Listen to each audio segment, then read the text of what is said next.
kuko jyewe Uwiteka nzabisohoza mu gihe cyabyo. Rero utekereze yuko buri kintu cyose kiri munsi y'ijuru gifite igihe cyacyo.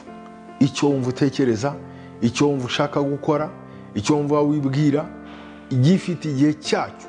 Iyo tuvuga rero ngo gifite igihe cyacyo cyangwa Uwiteka azabyihutisha, ntabwo bivuze ngo ngende nicare ndyame nsinzira. Oya, hari icyo ugomba kuba urimo nawe, ugomba kuba uri muri uwo murongo.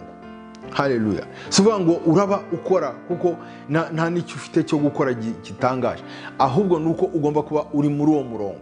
Uwo murongo ni uwuhe? Ni ugukomeza kuba muri iryo sezerano uryizeye ko uko bizamera kose bizasohora, uko bizagenda kose bizasohora, kubera yuko nicyo Imana yagambiriye, n'icyo Imana yagambiriye munsi y'ijuru, n'icyo Imana yagennye ko kizaba.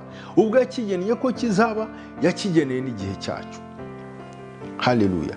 Gifite umwanya wacyo, gifite isaha yacyo, gifite umunota wacyo, gifite igihe cyacyo cyateganijwe n'Uwiteka. So ba amahoro, be at peace. Haleluya.